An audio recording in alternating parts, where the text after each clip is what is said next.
Bonsoir, très chers éditeurs.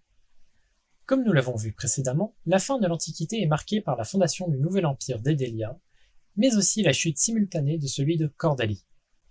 Au troisième millénaire avant l'Ascension, l'accumulation de conflits extérieurs et intérieurs l'ont grandement affaibli, entraînant un éclatement de l'empire. La première province à se séparer est celle de Seriar. Elle regroupe de hauts dignitaires et militaires humains qui pensent que la chute de l'Empire a été entraînée par le mélange aux autres espèces.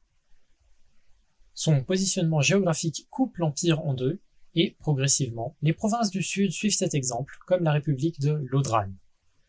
Dans les siècles suivants, c'est au tour de Silas et Caelestis de devenir des royaumes indépendants.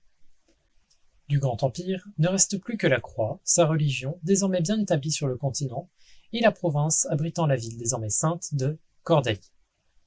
Ce début du Moyen-Âge est une période chargée, et notamment dans les montagnes naines. Les nains y vivant en clan depuis l'Antiquité décident de s'unir, créant l'union de Bergerheim. Les clans forment un conseil qui élit un roi. Toutefois, cette union ne satisfait pas tous les clans et très vite des dissonances apparaissent. C'est d'abord Vendilheim qui quitte l'union, moins d'un siècle après sa création. Plus tard, à l'ouest, un autre clan décide de quitter l'Union et fonde avec une ancienne province de Cordalie le royaume de Dagotur.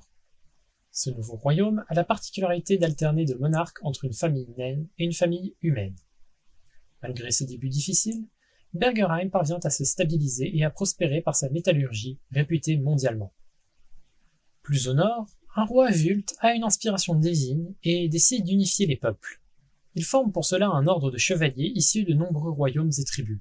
Il pose les fondations de ce qui devient la Fédération de Vultis, qui, à l'instar de l'Union naine, élit un roi parmi les nobles de ces régions le composant.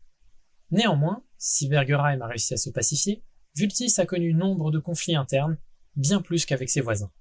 Le sud du continent n'est pas épargné par le début mouvementé du Moyen-Âge. En effet, à l'est de Bergerheim vit le peuple Gallian, des tribus de nomades qui, depuis la fin de l'Antiquité, vivent de pillage sur le sud de l'Empire cordal. La chute de celui-ci leur permet d'atteindre de nouvelles terres et d'établir un empire allant de l'est de Bergerheim jusqu'aux frontières d'Admérie. Ils apportent sur les territoires conquis leur culture, mais participent aussi à favoriser le commerce et les échanges. Vers moins 2000, alors que leur territoire ne connaît pas de menace, les Gallians tentent de s'en prendre à l'empire Édel. Celui-ci riposte fortement, libérant les territoires conquis. Cette puissance militaire, Édélia la doit à ses homoncules. Des êtres artificiels créés par l'alchimie, ne ressentant ni douleur ni fatigue, et d'une loyauté totale. Mais la vie artificielle n'est pas bien vue de tous, et particulièrement de l'église de la Croix, qui s'oppose à Édélia et tente de faire pression pour y mettre un terme.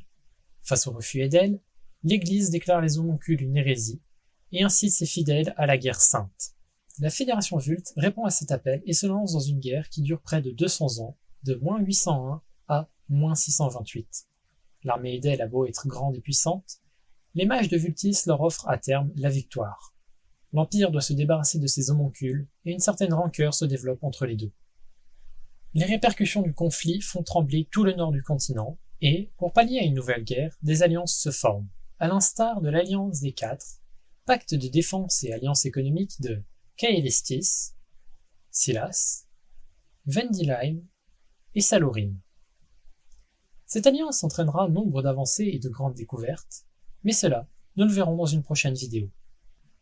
Ce format court a pour but de rapidement survoler beaucoup d'informations. Si vous avez des questions, n'hésitez surtout pas à les poser en commentaire.